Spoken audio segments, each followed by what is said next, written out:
é importante a gente destacar alguns pontos, certo? Porque linfomas é um tema bastante amplo e ele compreende uma gama de vários tipos. Então, para essa apresentação não ficar extremamente extensa e cansativa, a gente se limitou a falar sobre alguns e principalmente os mais comuns. Então, para a gente começar essa apresentação, é interessante a gente discutir sobre o que é um linfoma, né? Para a gente já tratar dos aspectos iniciais. Basicamente, as literaturas elas trazem que os linfomas eles são basicamente uma expansão clonal das células linfóides, sendo essas células linfóides os linfócitos do tipo T, B e raramente, mais que pode acontecer, as células NK. Então, basicamente é isso. Esses linfomas eles são agrupados em alguns tipos. Basicamente, os mais comuns são o Hodgkin e o não Hodgkin, sendo o não Hodgkin o tipo mais comum. É, o não Hodgkin, ele possui vários subtipos. O Hodgkin, ele possui subtipos mais delimitados. Entre eles, os mais destacáveis são os clássicos e os não clássicos, que eles vão se diferenciar mais com relação à extensão e à proliferação dessas células malignas. Com relação aos linfomas que vão atingir as grandes células B, é, é importante a gente destacar esses três tipos que estão aqui no slide, postos no slide, que são o folicular, o hemanto e o Burkitt. O folicular, como o próprio nome ele já sugere, ele é originário das células foliculares que vão estar presentes lá nos linfonodos. E eles têm uma diferença entre si que basicamente pode ser definida a partir de microscopia ou imunohistoquímica. Nesse caso, do linfoma folicular, a melhor forma de você identificar ele é através da microscopia, porque ele possui algumas características bastante inerentes a ele, como, por exemplo, a presença de grupos celulares que a gente pode chamar de centrócitos e centroblastos. Qual a diferença entre esses dois grupos celulares? Basicamente, os centrócitos eles são células inflamatórias não malignas. E os centroblastos são células gigantes, sendo que essas células gigantes elas são contadas em um campo microscópico para que seja classificado um grau para esse linfoma folicular. Sendo que, se houver mais de 15 centroblastos por campo, esse linfoma folicular ele vai ser classificado como tipo 3. Se for inferior a 15, ele vai ser classificado de grau 1 ou grau 2. Com relação à imunohistoquímica, outra coisa também que a gente pode destacar com relação a esse linfoma folicular é que ele possui uma superexpressão da proteína antiapoptótica BCL2. Já passando para esses. Só um instante. Queria chamar a atenção para uma coisa. Uma coisa que, na verdade, permaneceu confusa para mim por muito tempo, mesmo depois de formado. Clássica, isso é uma divisão clássica entre linfoma de Hodgkin e não Hodgkin, certo? E a gente muitas vezes interpreta isso como sendo duas doenças. Na verdade, o linfoma de Hodgkin é um entre milhares de linfomas, tá certo? E ele recebeu esse nome justamente porque, na época, o descobridor da célula lá e tudo mais tinha esse sobrenome. Mas o linfoma de Hodgkin é um entre milhares de tipos de linfoma. Não Hodgkin é justamente tudo aquilo que não é o linfoma de Hodgkin. Né? E aí, com o tempo, é, na verdade, um grupo de doenças, tá certo? A importância de entender linfoma é que toda vez em medicina que a pessoa diz assim, uma doença imitadora, uma doença que pode dar tudo que é de diagnóstico, né, que entra em todos os diagnósticos diferenciais. Aí a pessoa lembra daquele diagnóstico de House, sempre aparece lúpus, HIV, entre esses diagnósticos diferenciais de doenças imitadoras, né, está o linfoma, né, tá certo? Na verdade é o seguinte, a morfologia anatomopatológico dessas biópsias, elas realmente sugerem muito, mas o que fecha o diagnóstico é imunistoquímico. Você falou uma coisa muito interessante da apresentação anatomopatológica do folicular, mas os marcadores de células B, que o linfoma folicular é um linfoma de células B, associado a uma forte expressão de CD10, que é um antígeno CALA, é diagnóstico de linfoma folicular. Quem hoje de manhã viu um diagnóstico do linfoma folicular hoje, que a gente desde que começou o tratamento, né? CD10. Ok. Então, dando continuidade, o segundo tipo, só uma característica importante é que o UpToDate ele traz que, mesmo o linfoma não Hodgkin ele sendo o tipo mais comum, o folicular ele acaba sendo o segundo tipo mais comum. Já partindo para o tipo manto, algumas características são importantes da gente ressaltar. Para começar, igual o professor comentou, ele também vai ser um linfoma que vai ter origem lá nas células B, mas ele vai ter origem nas células B na região de manto do linfonodo e ele possui uma característica bastante particular, porque ele vai possuir, dentre esses, o pior prognóstico possível. Isso porque ele vai ser uma doença generalizada e ele vai ter um tempo de sobrevida para o paciente que acaba sendo um pouco curto. Sem contar que ele acomete principalmente homens e ele pode ter um acometimento de outras regiões extranodais, como por exemplo o TGI e a medula óssea. E nesse caso de acometimento do TGI, ele pode acabar gerando um quadro que é a polipose linfomatosa, que é justamente a formação de pólipos lá no trato gastrointestinal, que vai acabar comprometendo o devido funcionamento. Com relação a. Não, Alisson, eu vou fazer logo intervenções, porque realmente é um tema complexo, né? Porque é uma enorme quantidade de doenças dentro de um único tema. Na verdade, é o seguinte, não Hodgkin é mais comum do que Hodgkin, mas, mais uma vez, não Hodgkin não é um tipo de linfoma, é um grupo. Entre os não Hodgkin, o linfoma mais prevalente, né, que tem maior prevalência, é o difuso de grandes células B. Ele faz 50% dos linfomas, tá certo? E aí vem depois o folicular, o segundo mais comum. O terceiro fica uma briga ali, mas parece ser manto. Manto é um linfoma muito complicado, porque é o seguinte, o manto, diferente do folicular e do difuso, o folicular é um linfoma indolente, difuso, grandes células B, é um linfoma agressivo. O manto, ele tem um comportamento variável. Então, tem gente que tem linfoma de células do manto que parece um linfoma folicular, de tão indolente, e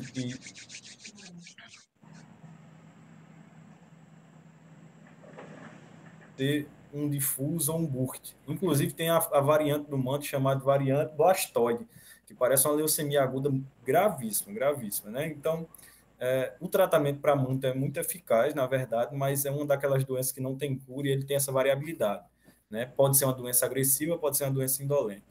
E o marcador, assim como eu falei do CD10 para o folicular, isso são marcadores que geralmente cobram em prova, que é muito típico, no manto é o ciclina D1, tá? Ciclina D1 é um dos marcadores na imunohistoquímica que apareceu lá, é um linfoma de células B, tem ciclina D1 positivo, vai ser células do manto. Tá? Pronto, eu ia comentar justamente com relação a isso, que geral, o UpToDate traz que essa ciclina D1 ela sempre é presente em linfomas do tipo manto e que ela é uma proteína de ciclo celular e que essa presença ela acontece, traz uma etiologia, que é basicamente dizendo que é porque há uma translocação entre o gene que é responsável por codificar essa proteína com o gene que é responsável por produzir a imunoglobulina. E por causa dessa translocação você tem essa presença que é sempre presente. Dando continuidade, o outro tipo seria o Burkitt. Com relação a esse tipo, ele também é de células B, só que ele é altamente agressivo. E ele basicamente possui três subtipos, sendo o endêmico, o espontâneo e o associado à imunodeficiência. O endêmico, ele costuma acontecer na África e ele geralmente acontece devido a uma infecção persistente por o vírus de Epstein-Barr. E a característica mais marcante dele é que ele vai cursar com uma massa mandibular, diferentemente do espontâneo. O espontâneo ele é um pouco mais predominante nos Estados Unidos e em vez de você ter uma massa mandibular, você vai ter uma massa abdominal, que também pode ser trocada por uma linfadenopatia. E com relação associada à imunodeficiência, acontece justamente nos casos de HIV. E nesses casos de linfoma de Burkitt, uma coisa que deve ser procurada são justamente células B de grande e médio porte, em especial através de coloração Ki67, para analisar a taxa de proliferação, porque, como eu comentei, trata-se de um câncer que é altamente agressivo. Hoje de manhã eu falei sobre Burkitt com quem estava lá, e é o câncer mais agressivo entre todos os cânceres, né? Tem umas estatísticas aí que falam que em 24 horas ele dobra de tamanho. Eu vi alguns Burkitts e realmente a doença surge do dia para a noite com grandes massas. O cara não tinha nada no abdômen e do nada aparece com 10, 15 centímetros de massa linfonodal obstruindo o intestino. E o Ki67 é importante para todos os linfomas, justamente para definir taxa de proliferação. A gente viu hoje de manhã um folicular onde o Ki67 era 30%. No Burkitt, regra geral, é 99,5%. Todas as que se encontram em divisão celular, isso gera até um aspecto na célula, céu estrelado, que o patologista chama.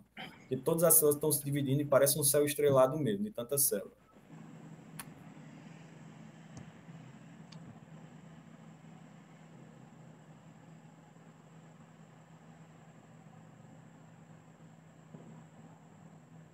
O áudio está fechado aí, viu, Alisson?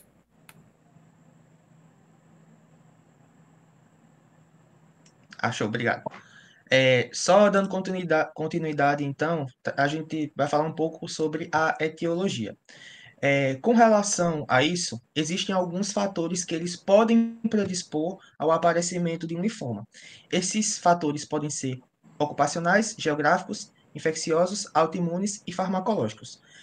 Destrinchando um pouco cada um deles, com relação aos ocupacionais, os artigos do UpToDate eles trazem que eles podem variar conforme a profissão que aquele indivíduo vai exercer e que é bastante comum de acontecer em profissionais que fazem a manipulação de carne, madeireiros e que o mais comum seriam em trabalhadores agrícolas, justamente por causa da alta exposição a pesticidas e herbicidas.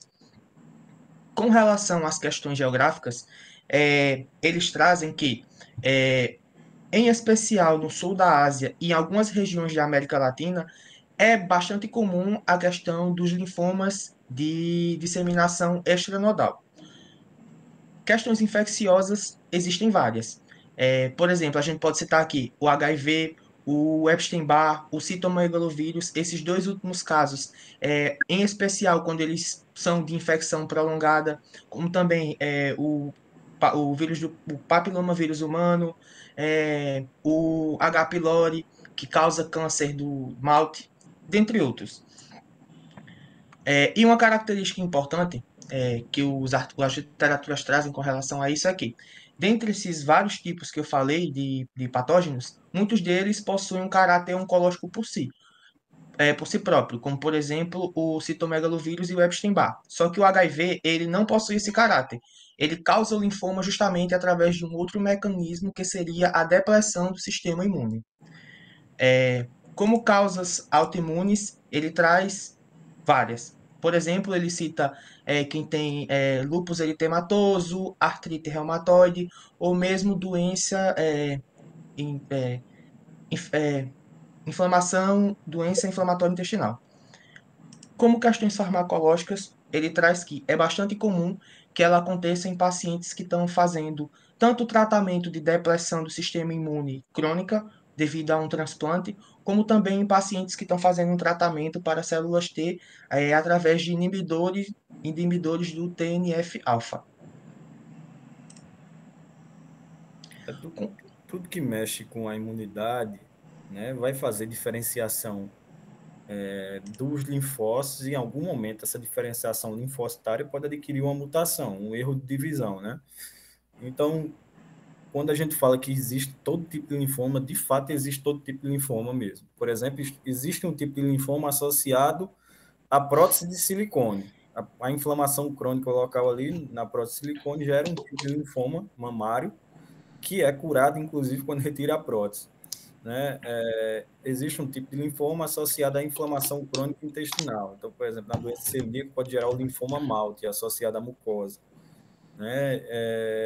Existem linfomas associados ao tratamento justamente de doenças autoimunes, né? Vai lá um anticorpo mexer na imunidade, vai frear a imunidade e acaba bagunçando para a parte oncológica. Existe tipo de linfoma associado ao transplante. A pessoa transplantou um órgão sólido ou hematogênico e por uma das medicações antes do transplante, que mexe com a imunidade, que geralmente são a antiglobulina antimócitos, a pessoa vai desenvolver um linfoma, tá certo? Então, tudo que mexe com a imunidade, a pessoa tem que ter cuidado, de fato. Ok. Com relação à fisiopatologia dos linfomas, ainda é um terreno que não é tão bem explorado e tão claro assim. Mas algumas teorias são desenvolvidas para essas situações. Entre as mais aceitas, tem aqui a questão da translocação genômica com genes da imunoglobulina e mesmo mutações nesse gene aqui, que ele é responsável pela expressão do MHC do tipo 1. Então, quando você tem uma mutação nesse gene, você inativa o MHC do tipo 1 e você tem uma evasão do sistema imune dessas células, o que pode favorecer ainda mais o seu aparecimento. E outra coisa também é que essa alteração ela pode não acontecer apenas a nível de gene, ela pode acontecer na própria cascata de coagulação, na própria cascata de sinalização intracelular, sendo as cascatas mais comuns disso acontecer a JAK-STAT e a NF-kappa-beta.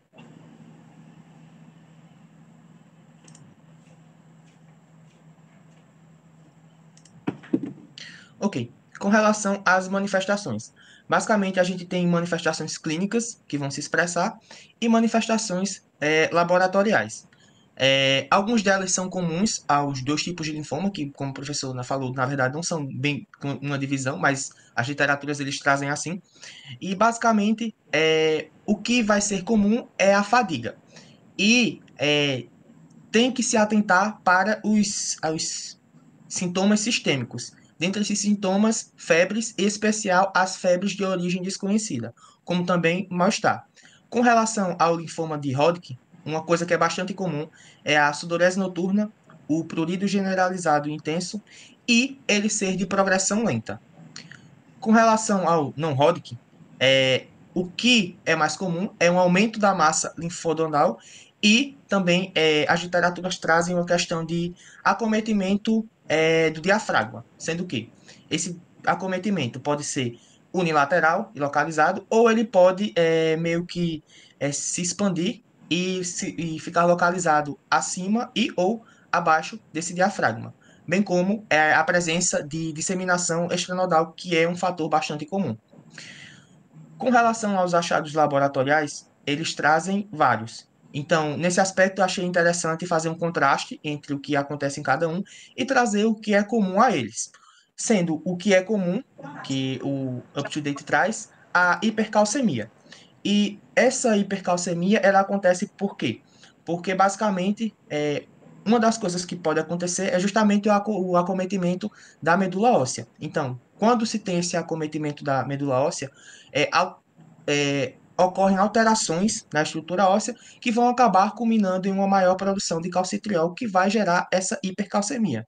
E a anemia também segue a mesma linha de raciocínio, porque como você tem um acometimento da medula, as células hematopoéticas elas vão ser, com o tempo, substituídas por essas células malignas. Então, proporcionalmente, o paciente ele vai acabar tendo menos produção de sangue. Com relação aos achados laboratoriais que são mais comuns, no Hodgkin a gente tem um aumento de alguns dos componentes, como por exemplo leucocitose e trombocitose, bem como uma eosinofilia. No não Hodgkin seria meio que o contrário, seria uma leucopenia e uma trombocitopenia.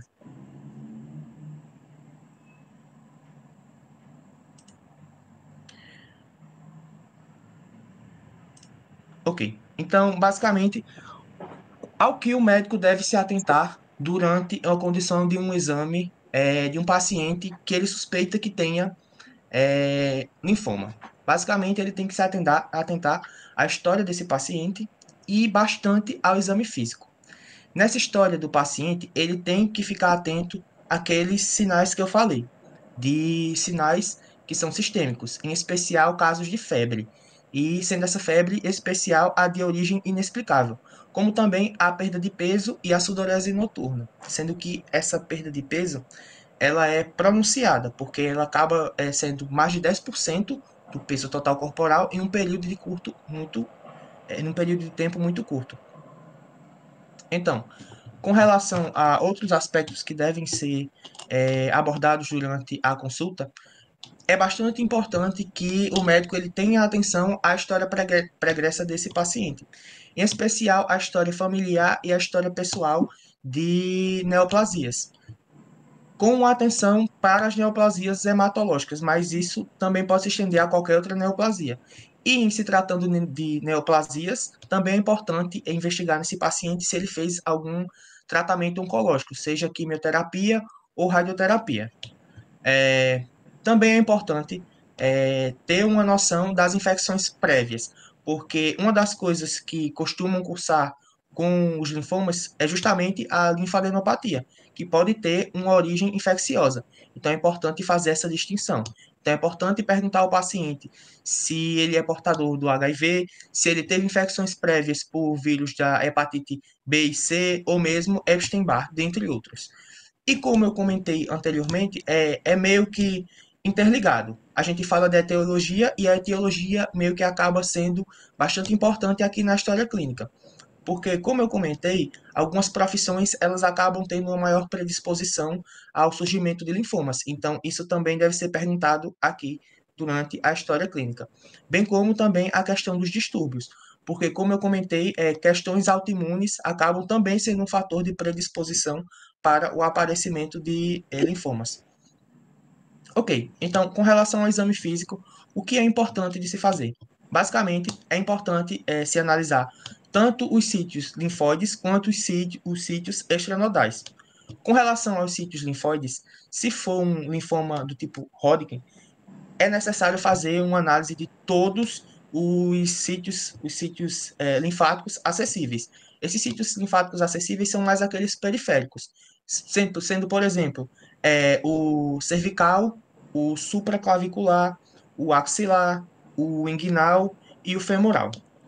Mas também é importante fazer análise no não Hodgkin de outros sítios, sendo, por exemplo, esse anel de Weiner, que basicamente ele é localizado entre a nasofaringe, a base da língua e a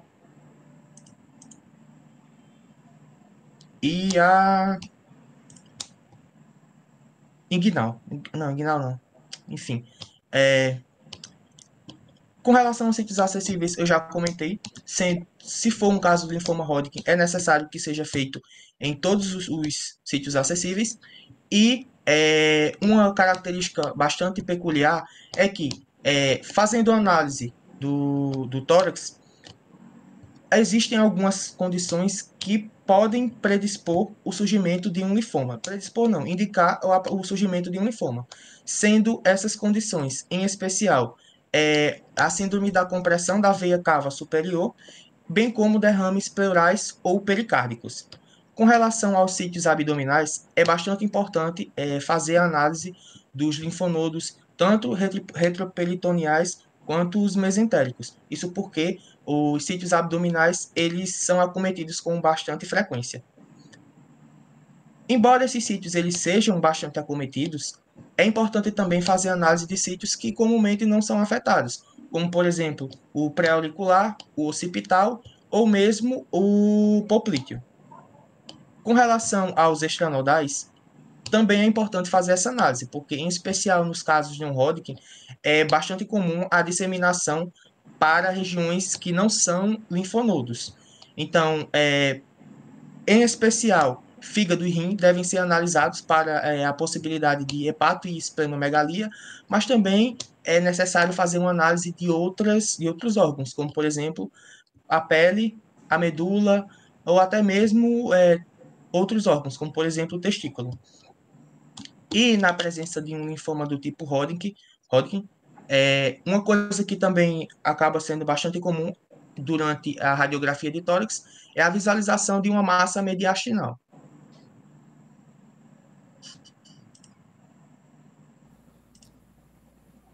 Uma coisa, está falando de sintoma, a pessoa suspeita de linfoma justamente quando aparece linfonodos palpáveis, certo? Isso na maioria dos casos. Vai ter um linfonodo cervical, supraclavicular, epitroplear, inguinal, né? Depende muito de qual tipo de linfoma.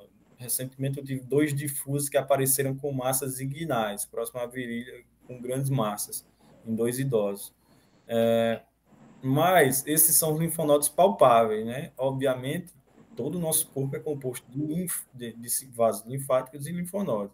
Haverão aqueles vasos linfáticos e linfonodos que não são palpáveis. Então, por exemplo, né, por isso que eu falei que é uma doença multissistêmica e imitadora. O paciente pode surgir com uma cefaleia, dor de cabeça, náusea e vômito, parece uma meningite, ter sinais de meningismo, inclusive, né? E ter, por exemplo, um linfoma primário do sistema nervoso central, que é um linfoma que dá dentro da cabeça. Você não vai conseguir palpar. Né? O paciente pode aparecer com dispneia, tosse, como o pessoal viu hoje de manhã, um cara de 40 e poucos anos, a gente palpou tudo, não tem nenhum linfonodo. Mas o tórax dele está cheio de doença, né? Então, muitas vezes você não vai conseguir palpar linfonodo e não é por isso que você não vai dizer que o paciente não tem linfoma.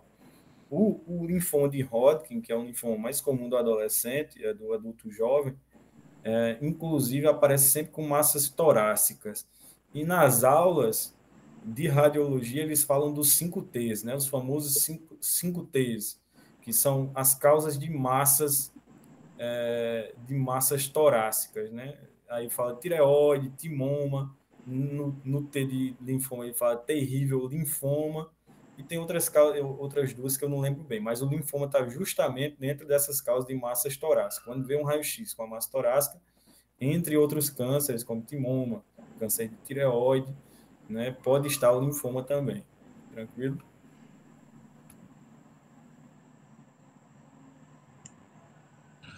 Ok. Dando continuidade para as partes finais, tratar um pouco da questão do diagnóstico e do diagnóstico diferencial. Com relação ao diagnóstico diferencial, os artigos eles trazem poucos diagnósticos diferenciais, mas eles trazem que, na maioria dos casos, pode se confundir com causas infecciosas, justamente porque as infecções elas costumam cursar com linfadenopatia. Então, algumas dessas doenças que podem ser confundidas é justamente a sarcoidose, a tuberculose e essa doença de Behçet. Sendo que a única que eu encontrei uma explicação em um outro artigo foi essa sarcoidose, que ele fala aqui. Essa doença, ela basicamente tem um acometimento pulmonar, só que ela pode acabar se disseminando e acometer regiões extratorácicas. E por causa desse acometimento extratorácico, ela pode gerar justamente uma linfadenopatia generalizada. Com relação ao diagnóstico, o diagnóstico ele é feito através da Fala rapidinho do diagnóstico diferencial. Na verdade, o diagnóstico diferencial de linfoma é muito mais comum e frequente em doenças do cotidiano. Então, qualquer faringite, né? Qualquer faringite, infecção de via aérea superior, pode gerar linfonodos cervicais. E é justamente o principal diagnóstico diferencial, né? As infecções de via aérea superior, porque é mais comum. Você pegou uma gripe e aumentou o gânglio linfático cervical. Mas, obviamente, pode aparecer linfonodo por outras doenças multissistêmicas que aí vão aparecer muito mais com linfoma. O principal diagnóstico diferencial, geralmente, de prova e para a vida são as doenças que causam mononucleose ou monolike, né? É quando entra o citomegalovírus, Epstein-Barr vírus, toxoplasmose, o próprio HIV, pode dar linfonodos aumentados sistemicamente, tá certo? Obviamente, a história clínica, exame físico faz esse diagnóstico diferencial, mas a confirmação diagnóstica, muitas vezes, em casos que você não tem como diferenciar, só se dá pela imunohistoquímica, que é o que você vai falar agora. Pronto, com relação a isso, justamente o diagnóstico preciso ele é feito através da biópsia, que pode ser incisional ou excisional.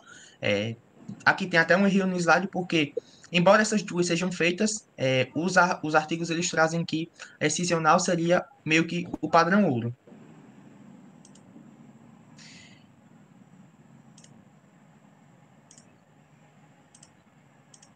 Então, Em relação à biópsia, é uma coisa para a vida, tá certo? A biópsia padrão ouro é excisional mesmo, é quando você tira todo o linfonodo para avaliar. Obviamente, alguns linfonodos não é possível você tirar todo o linfonodo porque é uma grande massa, aí você biopsia de modo incisional.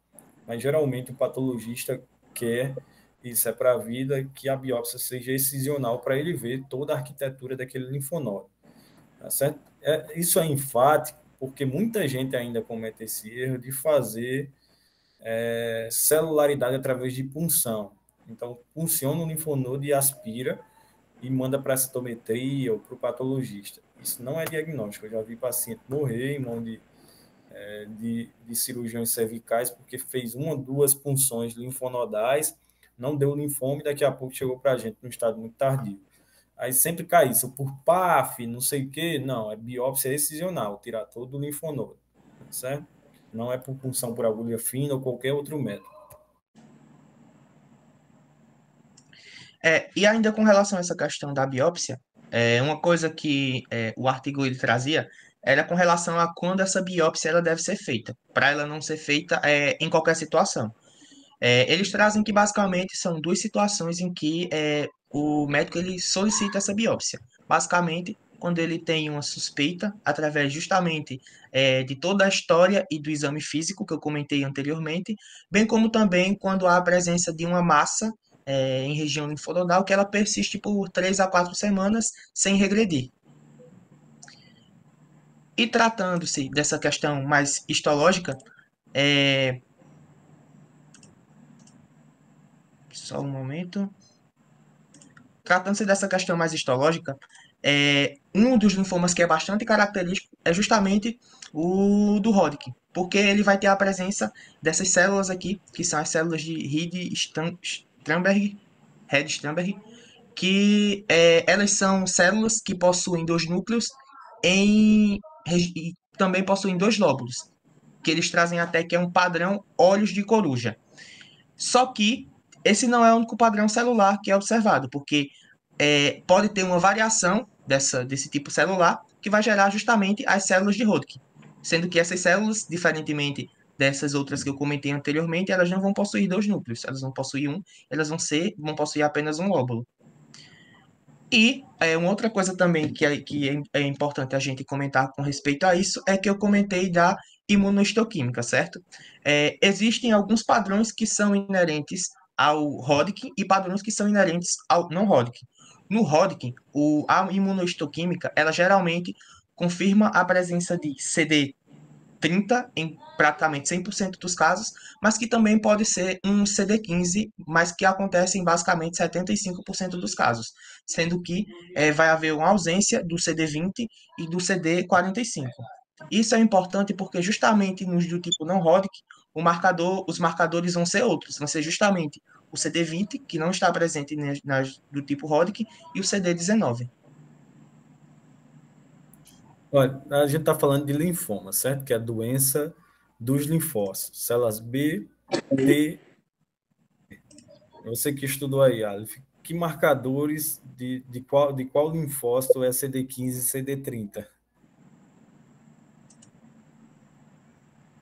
Viu alguma coisa disso? Peraí só um... Oi? Você que viu essa parte aí, você lembra quais marcadores são de CD15 e CD30? Qual o tipo de linfócito? O artigo não comentava, mas eu acho que é linfócito B, não? Na verdade, CD15 e CD30 não é de nenhum linfócito em comum, certo? Por isso, muito tempo, o linfoma de Hodgkin foi chamado de doença de Hodgkin, porque ficavam na dúvida se isso era de fato um câncer ou se era uma inflamação crônica. CD15 e CD30 não são marcadores de nenhum dos linfócitos. Aí, através de análises mutacionais, foi que descobriram que isso é de fato uma célula B. Isso é que talvez seja diferencial e divide essa classificação tradicional do linfoma de Hodgkin e outros, né? Porque os outros vão marcar o linfócito B, que é os padrões que a gente vê 19, 20, 22, ou linfócito T, que geralmente são os números entre 1 e 10, CD1, CD3, CD7. E o linfoma de Hodgkin, caracteristicamente, não marca nem linfócito B e T. E linfócito é esse? Aí, justamente, através de análise genética, somente foi descoberto que isso é um linfócito B. Tá? Mas ele não marca para nada, nem para linfócito B e T. Marca CD15 e CD30. É o quê?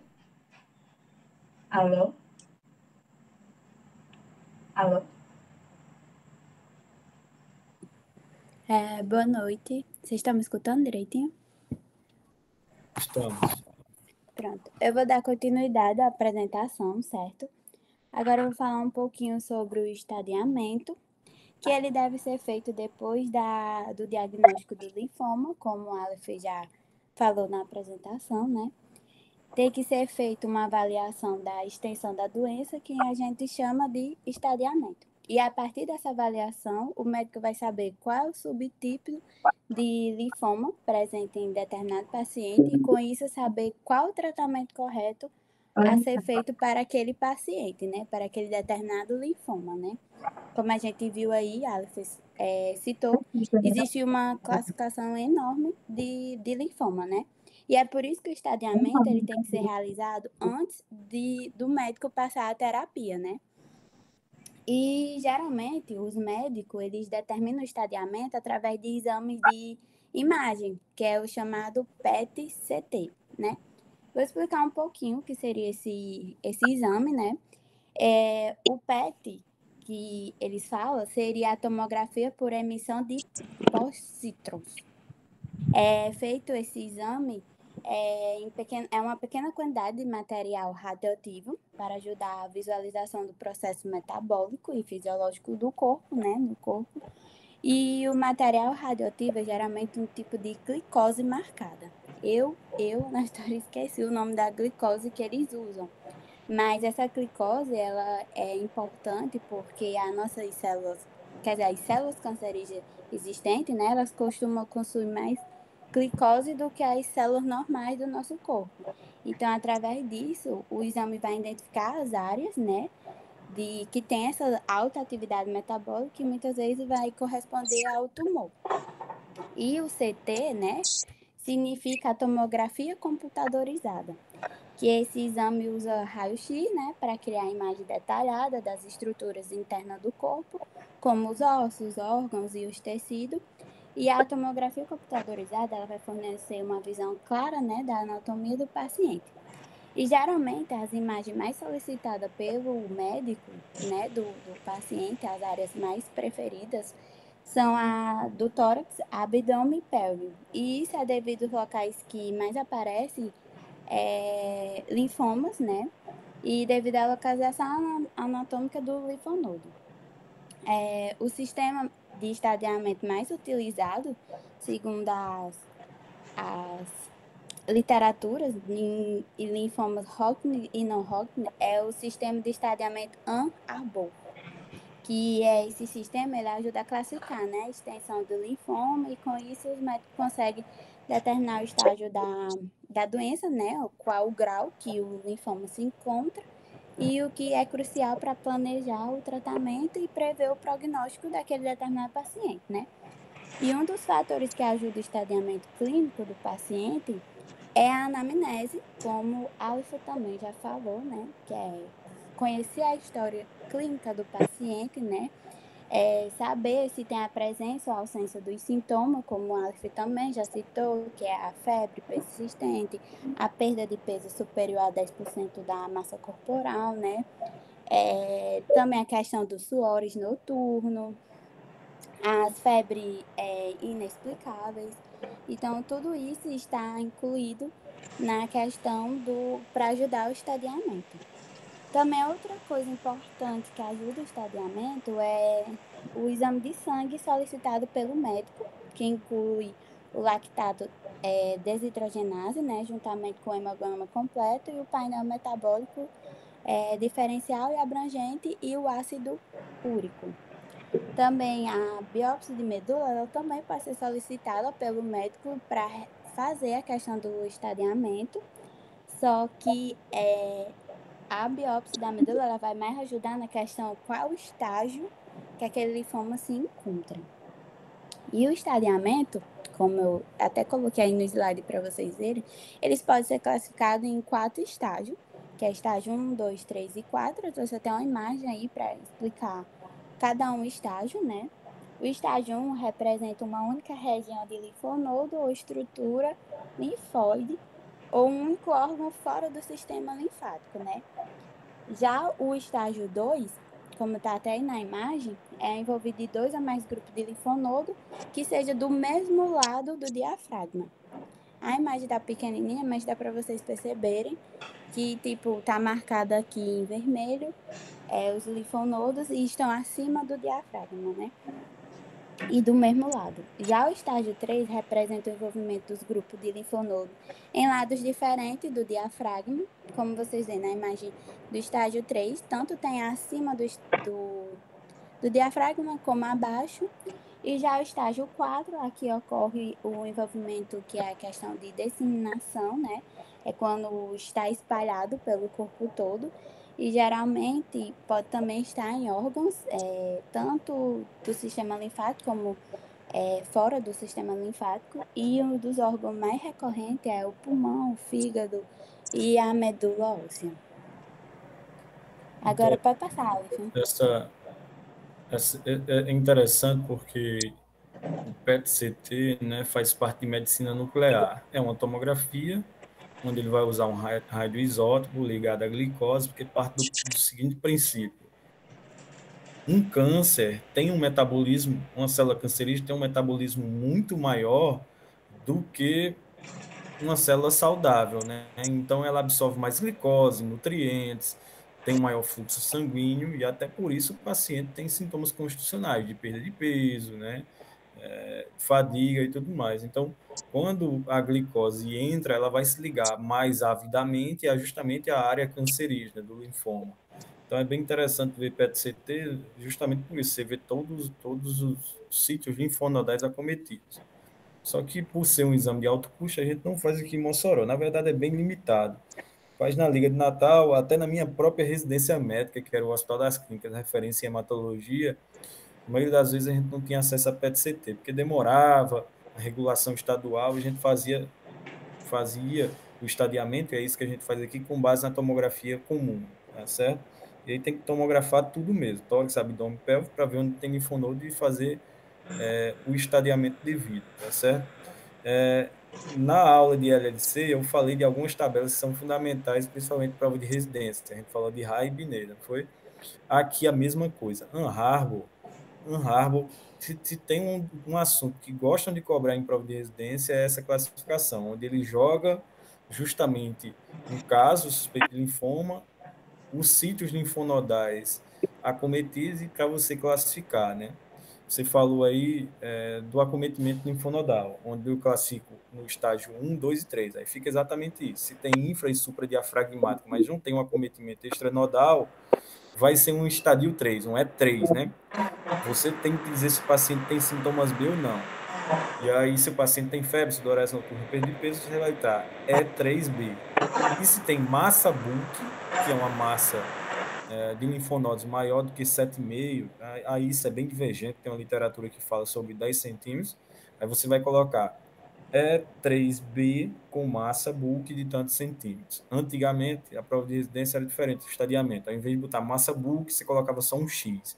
Então, ficaria E3BX, para indicar que tem massa bulk. Tá certo? Show. Agora eu vou falar um pouco sobre o tratamento. É o seguinte, o tratamento é muito complexo. Eu e a Alf discutimos muito sobre isso, porque é como a Anax falou no início da apresentação, a Alf também. Cada linfoma ele vai ter um tratamento específico, porque tem uma diversidade e classificação de linfoma abrangente. Então, como a gente fez para não ficar uma coisa complexa e densa, né, a apresentação, a gente dividiu o linfoma de Hodgkin, né, e de não-Hodgkin. E o de não-Hodgkin eu trouxe o linfoma difuso B, para falar um pouco sobre o tratamento deles, que é o mais recorrente, né? Então, eu vou começar um pouco sobre o linfoma de Hodgkin, né? o tratamento padrão para o linfoma de Hodgkin combina com quimioterapia, com conjugação de anticorpos e radioterapia. E a maioria dos casos do linfoma de Hodgkin responde bem à quimioterapia com uma taxa de sobrevivência global de 86%. No Brasil, o Brasil ele segue o mesmo padrão dos Estados Unidos, que é o tratamento com APVD, como eu coloquei aí no slide para vocês verem. E cada letrinha que tem nessa ABVD é uma droga diferente. E como vocês veem aí, temos a adriamicina, né, a abamicina e etc. Já na Alemanha, é usado bastante o medicamento que é o Beacop, né, que novamente, como eu já expliquei a vocês, cada letrinha dessa corresponde a um tipo de droga. E esse medicamento, o Beacop, ele tem uma taxa de cura ligeiramente melhor do que o ABVD. Só que eles causam um efeito colateral muito grave, né? Que pode ser a leucemia e a esterilidade. E por isso que no Brasil eles tentam o máximo não usar o Beacop, mais o ABVD. A quimioterapia é complementada por radioterapia em caso de doenças volumosas ou quando a tomografia mostra positividade após a quimioterapia, né? A maioria das estratégias de tratamento para o linfoma Hodgkin é começar mesmo com a BVD, ver se o paciente está respondendo após 2 quimioterapias. Alguns hematologistas, né, segundo os artigos, né, a literatura, alguns hematologistas eles já solicitam as imagens para saber se o tumor está diminuindo. Caso o paciente não responda muito bem o ABVD, eles utilizam o Beacop. Também, caso o paciente tenha uma boa resposta ao ABVD,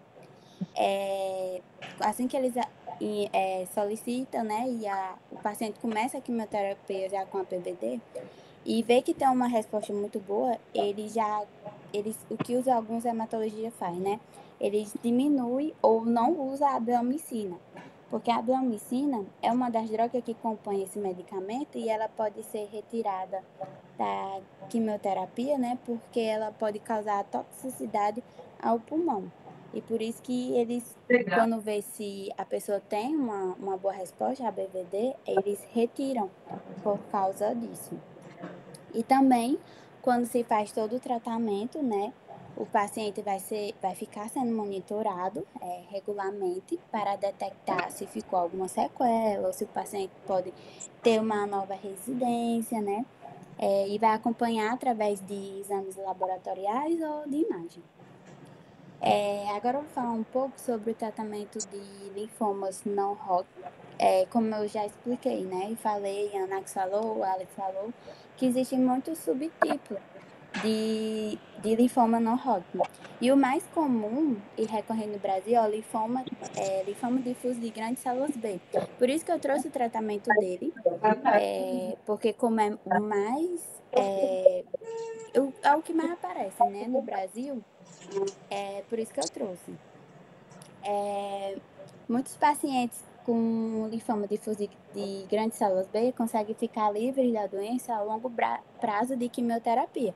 Mas as quimioterapias desse tipo de linfoma, eles são extremamente agressivas, mais do que a do linfoma Hodgkin, né, da ABVD. O tratamento padrão e ouro que eles falam na literatura é o R-CHOP, que é rituximab. Eu acho que é assim Os que fala. meninos viram isso hoje. Você falou bem do linfoma de Hodgkin. O linfoma de Hodgkin, o tratamento padrão é a BVD e é um excelente tratamento, certo? É absurda a taxa de cura com essa quimioterapia, que pode chegar a 80% a 90%. Né? Os linfomas não Hodgkin, o que vocês vão mais ver é R-CHOP. É o tratamento mais conhecido e é isso que se faz no mundo inteiro. Só que o R-CHOP também são letrinhas e o rituximab especificamente não é quimioterapia, é droga-alvo, né, anticorpo monoclonal, que é dirigido contra o linfócito B, né, já que é um anticorpo monoclonal anti-CD20, tá certo? Então a gente falou que existe aí 70, 80 tipos de linfoma. os linfomas de célula T, você não usa rituximab. Qual o tratamento de linfoma de células T? Geralmente, CHOP. Só tira o rituximab. Ao invés de ser R-CHOP, faz só o CHOP no linfoma de célula T. Mas a maioria dos linfomas de células B, a indicação é R-CHOP. E deveria ser assim no SUS, né? O grande problema é que imunoterápico é bem mais caro do que quimioterápico. Então, aumenta o tratamento em 8 a 10 mil todo mês. E aí, por isso que no SUS foi incluído o R-CHOP só para o difuso de grandes células B e o linfoma folicular. Foi introduzido porque uma presidente da República teve difuso de células B, usou o remédio, perguntou o que é que se faz no SUS. Ah, esse remédio aqui não tem não. Aí foi introduzido por conta disso. O presidente teve. Mas até poucos anos atrás, nem o rituximab tinha para o difuso. Tá? Então, é basicamente isso. Certo. E só complementando, os pacientes que, tipo assim, já tem algum problema de saúde, né? Já vem apresentando, antes de descobrir o câncer, já tem um exemplo, uma diabetes, uma pressão alta, é indicado na literatura utilizar a dosagem de RJ baixa, né? Ou a própria rituximina sozinha ou uma dosagem pouca, porque são extremamente prejudicial, né? Uma quimioterapia bem avançada. Também deve ser feito exames cardíacos, algumas literatura indica antes de começar o tratamento, né, a quimioterapia, porque a doxorubicina, que ela está presente no R-CHOP, ela é extremamente ruim para a questão do tecido cardíaco. É por isso que eles indicam fazer exames cardíacos. Já o linfoma de golpe duplo ou triplo, com rearranjo genético específico, tem prognóstico ruim e são tratados com quimioterapia muito mais intensa. E caso o paciente não responda muito ao R-CHOP, muitos médicos, hematologistas, eles já vão para uma quimioterapia com uso de droga muito mais avançada, que é a RDAP, que é essa última que vocês veem no slide, que é uma quimioterapia de alta dose, ou também eles indicam um transplante de medula óssea. E para complementar, após fazer todo o tratamento, né, os médicos vão ficar de olho se pode aparecer ficar alguma sequela do tratamento, ou ficar fazendo exame, porque eu vi em alguns artigos que, principalmente os de não-Hodgkin, eles são linfomas que o tratamento, a pessoa faz o tratamento certinho e com poucos meses ou até ano, volta tudo de novo. Então, por isso que quem tem fica sempre ali naquela rotina de exames, né? Essas coisas. Pode passar, Alice. Pronto, aqui só para complementar o tratamento, como eu já expliquei, é a base de quimioterapia, radioterapia e o transplante de medula óssea. Pode passar, Alice.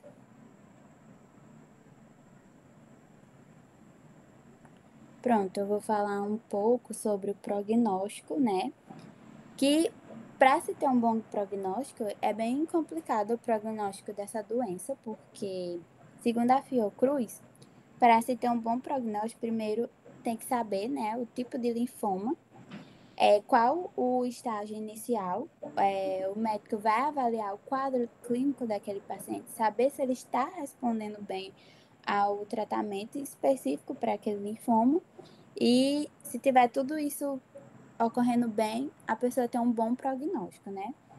Caso não, infelizmente o prognóstico não é o dos que os hematologistas mais gostam de comentar, né?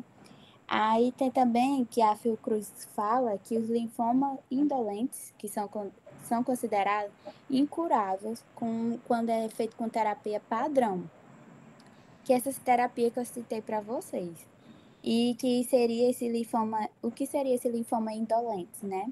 São aqueles que crescem lentamente, né? Como a gente fala no dia a dia, os famosos câncer é silencioso, né? E ele não apresenta, acaba não apresentando nenhum sintoma inicial. Então, é bem complicado a gente ter um prognóstico muito positivo em relação a esses linfomas. Já os linfomas agressivos, né, apesar do nome, tem uma chance boa de cura quando a gente descobre, tem um diagnóstico no estágio inicial, né? Tem que destacar bem grande isso. E que, segundo a Fiocruz, quando descobre bem no início, a taxa de cura é de 50%, né? E eu trouxe também para vocês que no Brasil cerca de 4.000 pessoas morrem anualmente, né? Por consequência de linfoma. E também os casos, todo ano tem 12.000 novos casos de doença, de diagnóstico de linfoma.